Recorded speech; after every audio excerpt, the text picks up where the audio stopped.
It was a speech of 102 paragraphs delivered with passion, energy and an earnest tone, complete with strong emphasis on issues that mattered most for President Uhuru Kenyatta, and one of those issues was his case for changing the constitution.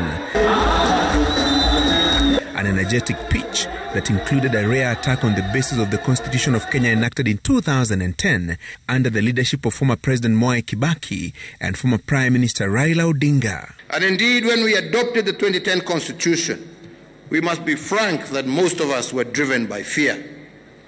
Our national spirit had been wounded, and we were afraid of repeating the 2007 post-election violence.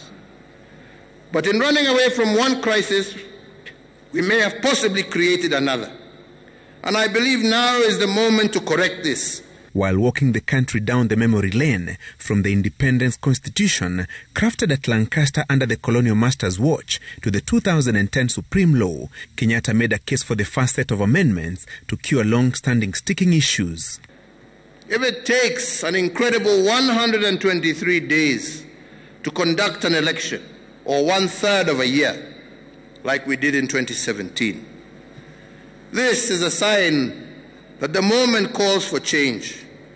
If our country loses 1 trillion shillings during this 123 days of electioneering, or an equivalent of 1/3 of our national budget, this is a sign that a moment of reckoning is approaching.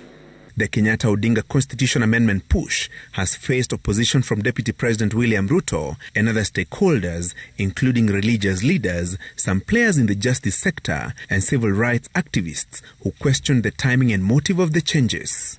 What is wrong in trying to fix such anomalies? If Kenyans are not made to serve the Constitution, but the Constitution is made to serve Kenyans, why imprison ourselves with models that are not working? Why run an election for 123 days with the potential of having to extend it to 1 year if the results are nullified and repeated like happened to some of us? And why drain 1 trillion shillings in losses, or an equivalent of 1 billion shillings every working hour, electing a leader for 123 days? Critics of the BBI process insist on diligent and faithful implementation of the 2010 Constitution, equating some of the proposed changes to mutilating the document endorsed by 67% of the voters who turned up for the referendum on 4th August 2010. BBI intends to complete what was started when we adopted the 2010 Constitution and promised to change it later. In fact, the BBI is the driver of the first amendment to the 2010 Constitution. And BBI is not a one-size-fits-all that promises to settle all the constitutional questions through a singular amendment. It is the start of a continuous process of constitution making for our young nation. Kenyatta held his handshake with Odinga in March 2018 after a fiercely contested State House race in August 2017, whose outcome was nullified by the Supreme Court, resulting in a near political paralysis in the country.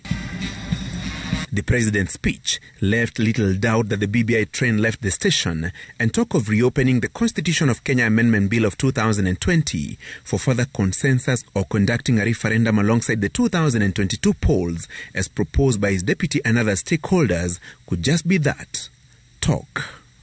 President Uhuru Kenyatta has yet again laid a case for the First Amendment to the Constitution of Kenya 2010, a process he says will resolve long-standing national historical issues that crop up every 5 years. Kenyans will have the final say at the ballot if IEBC verifies the signatures that were presented, and at least 24 out of 47 county assemblies approve the Constitution of Kenya Amendment Bill 2020. Francis Gashuri, Citizen TV, Nyayo National Stadium, Nairobi.